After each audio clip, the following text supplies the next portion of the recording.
When it comes to our health, it's not always simple to tell when we need to see a doctor. So on today's checklist, we're talking about how to listen to your body and the signs that it might be asking for some attention. We have Dr. Cedrek McFadden, board-certified general surgeon, here with us. Dr. McFadden, good morning. Great to see you. Thanks for having me. Absolutely. So let's start with pain, because it's not always must run to the doctor. Obviously, it can be difficult sometimes to manage, but when do you need to seek attention? So, Savannah, when the pattern of that pain changes, that's when you need to seek attention from the doctor. Let's use joint pain, for example. If you wake up really stiff, uncomfortable, but as you warm up, as you move, as you loosen up everything, that's often just a sign of that should get better. That's the kind of wear and tear on our muscles and joints. But if that same pain is getting worse as you move throughout the day, or there's swelling, or there's clicking, or locking of those joints, that's something a little bit more serious. The other thing with pain is that if pain wakes you up at night, that is definitely a red flag, because our sleep should be a period of recovery.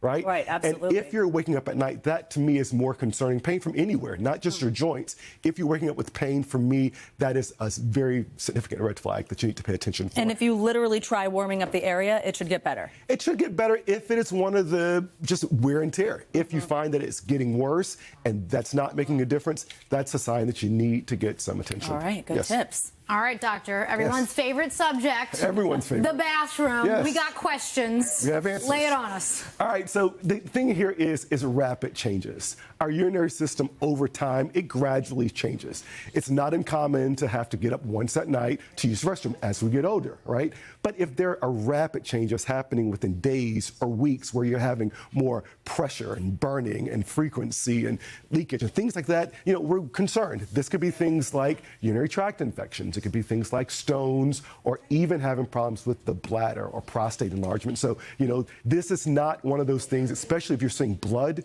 this is not one of the things you want to wait and see. If you have blood, even just once, even if there's no pain attached with it, that's something you need to talk with your doctor about. Okay, fair enough. Let's work our way up to chest tightness. Yes. When is that a cause for concern? Well, the thing about chest tightness is I think it's one of the most common things that people are concerned, right? I mean, we think the dramatic chest clamping, heart attack, but often it's not as dramatic as it is in movies.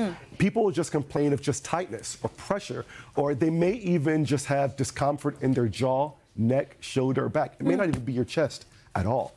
And so that's something you have to be very careful for. If you find that you're having even indigestion after you eat, that can be a sign of heart disease. So the bathroom and the chest tightness just hand in hand? It is all connected. It is all connected. And if you find that you're having swelling in the lower extremities with some of this trouble, then you have to be careful as well. Pay attention. All right. All right. Now let's add in shortness of breath. Yes. That's, I would think, something to be concerned about. It is. And it is very underappreciated. You know, we ask someone about their shape and their exercise tolerance. Many people say, well, I'm just out of shape right now. But these are people that may have gone from walking easily to now being winded just from taking the groceries in the house, or even just avoiding stairs altogether.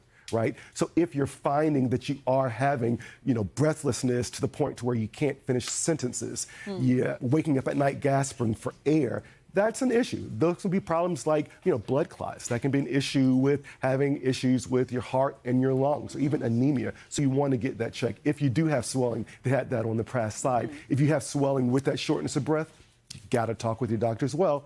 That could be that your heart is not working efficiently. Okay. The last one, I just blame this on my 3 young kids. Yes. When it comes to memory loss or just forgetfulness. Yes. So normal aging is occasionally forgetting where you put your keys, right? Concerning memory changes are when you forget what the key is for. That's the difference here. You know, we will occasionally all walk into a room and forget why we walked there, or have memory slips. That's pretty common. But if you're repeatedly asking the same questions, if you're getting lost going to familiar places, or you're repeatedly missing appointments, that is a sign. And, you know, one of the things that we sometimes see is not all dementia and all memory loss is dementia. It can be things like stress, it can be medications, it can be alcohol use, it can be vitamin deficiencies. And so, and the other one is untreated hearing loss.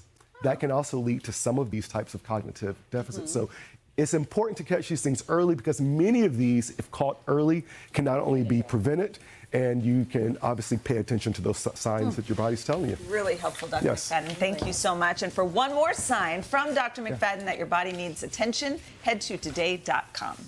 Hey, thanks for watching. And don't forget, you can catch the Today Show every morning on NBC or take Today when you're on the go. Just follow the Today podcast on Apple Podcasts, Spotify, or wherever you listen.